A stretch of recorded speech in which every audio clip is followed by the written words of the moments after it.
કોંગ્રેસના ઉમેદવાર ગેનીબેન ઠાકોરે પોતાનું ઉમેદવારી પત્ર આજે રજૂ કર્યું હતું। પાલનપુરના જોડનાપરા પાસેની જનસમર્થન સભામાં ગેનીબેન ઠાકોર ભાવુક થઈને રડી પડ્યા હતા। ત્યારે લોકોએ ચૂંટણી ખર્ચ ઉપાડી લીધો હતો અને લોકો જ મને જીતાડવાના છે તેવો વિશ્વાસ વ્યક્ત કર્યો હતો। પણ અંદાજે 15,000 જેટલા સમર્થકો આ સભામાં જોડાયા। ત્યારે કોંગ્રેસ પ્રદેશ પ્રમુખ શક્તિસિંહ ગોહિલે પણ આડકતરી રીતે બનાસ ડેરીના ચેરમેન શંકર ચૌધરી પર પ્રહાર કર્યા હતા। સમગ્ર વાત કીધું છેલ્લે 1.5 માસથી બનાસની બેન અને મામેરું ભરવાની વાતને લઈને પ્રચાર કરતા ગેનીબેન ઠાકોરે આજે પોતાના સમર્થકો સાથે ઉમેદવારી પત્ર રજૂ કર્યું હતું। પાલનપુરના જોડનાપુરા નજીક ગેનીબેન ઠાકોરની જન સમર્થન સભા યોજાઈ હતી, જેમાં કોંગ્રેસ પ્રદેશ પ્રમુખ શક્તિસિંહ ગોહિલ, પૂર્વ કોંગ્રેસ પ્રદેશ પ્રમુખ જગદીશ ઠાકોર સહિત ધારાસભ્યો તેમજ અંદાજિત 15,000થી વધુ લોકો સભા અને રેલીમાં જોડાયા હતા। છેલ્લા 1.5 માસના પ્રચાર દરમિયાન જે સમર્થન અને આવકાર મળ્યું હતું અને લોકોએ જ ચૂંટણી ખર્ચ ઉપાડ્યો છે, સભા મંડપનો ખર્ચ ઉપાડ્યો છે, જેને લઈને ગેનીબેન ઠાકોર ભાવુક થયા હતા અને સ્ટેજ પર રડી પડ્યા હતા। જોકે કોંગ્રેસ પ્રદેશ પ્રમુખ શક્તિસિંહ ગોહિલે પણ આડકતરી રીતે બનાસ ડેરી અને ચેરમેન શંકરભાઈ ચૌધરી પર પ્રહાર કર્યા હતા અને શંકરભાઈ ચૌધરીને અહંકારી ગણાવ્યા હતા। ત્યારે બનાસકાંઠાને મુક્ત કરવાની વાત ગેનીબેન અને શક્તિસિંહ બંનેએ કરી હતી। જોકે સભા સ્થળ બાદ એક વિશાળ રેલી દ્વારા ગેનીબેન ઠાકોર પાલનપુર કલેક્ટર કચેરી ખાતે પહોંચ્યા હતા અને પોતાનું ઉમેદવારી પત્ર રજૂ કર્યું હતું અને જીતનો વિશ્વાસ વ્યક્ત કર્યો હતો। જેકેએસ ન્યૂઝ ગુજરાતી સાથે ભરત ઠાકર, ડીસા। મારા વહાલા મતદાતાઓનો હૃદયપૂર્વક આભાર માનીશ। અમારા ઉમેદવાર ગેનીબેન ઠાકોરના સમર્થનમાં ખૂબ વિશાળ મંડપ હોવા છતાં એ મંડપ ટૂંકો પડે એટલી મોટી સંખ્યામાં સૌ પધાર્યા છે।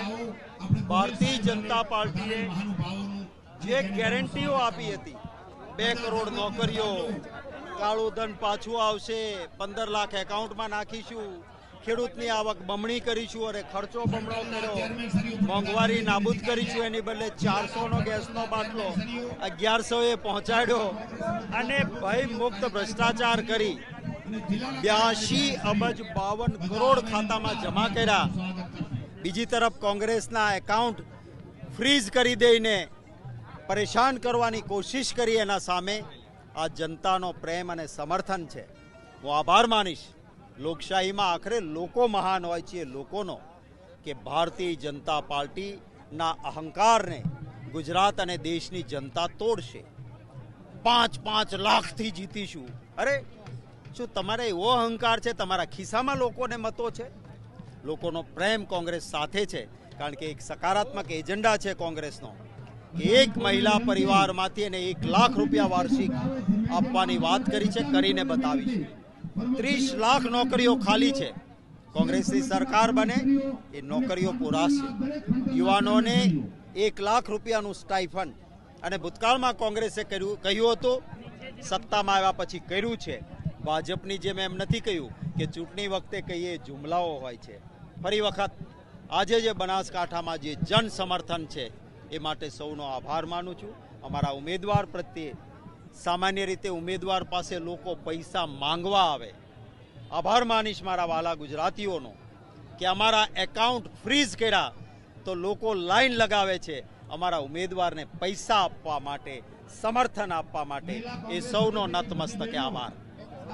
400 સીટોનો અને ગુજરાતમાં 26 સીટોનો જે ઘમંડ છે એને તોડવાની કોઈ શરૂઆત ગુજરાતમાંથી થઈ હોય તો બનાસકાંઠાની ધરતી પરથી, અને બનાસની બેન એ ગેનીબેને કરેલી છે।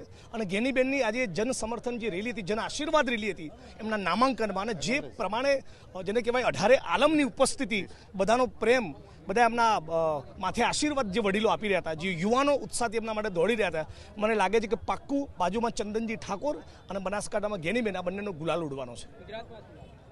ગુજરાતમાં 26-0 કોઈ સંજોગોમાં નહીં થવા દઈએ। કોંગ્રેસ પાર્ટી મજબૂત બેટિંગ કરશે, સરસ પરફોર્મન્સ આપશે, અને CR પાટીલથી ભારતીય જનતા પાર્ટીના બધા લોકો જે ઘમંડ વાત કરી રહ્યા છે કે 26-26 જીતીશું, 5 લાખના માર્જિનથી જીતીશું।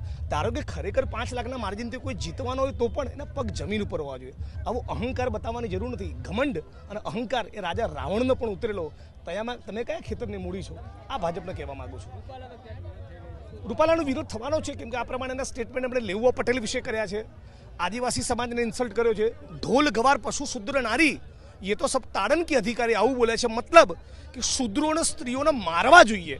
તો આટલું ભયંકર જાતિવાદી કોઈ માણસ નિવેદન ઉપર નિવેદન કરતો જાય, કદાચ એકાદ વખત કદાચ કોઈનાથી સરળ ચૂક થાય તો માણસ માફ કરે, પણ એક સમાજની વિરુદ્ધમાં, બીજા સમાજની વિરુદ્ધમાં, ત્રીજા સમાજની વિરુદ્ધ, અને ક્ષત્રિય સમાજનું નહીં, સમગ્ર ગુજરાતની બેન દીકરીને માતાઓનું અપમાન કર્યું છે. એટલે ભારતીય નાગરિક તરીકે અમે વખોડીએ છીએ. પણ આ ભારતીય જનતા પાર્ટીની સરકારનો જે ઘમંડ છે, મણિપુરમાં સ્ત્રીઓને નગ્ન કરીને ફેરવી તો પણ આ લોકોને પેટનું પાણી ના લ્યું.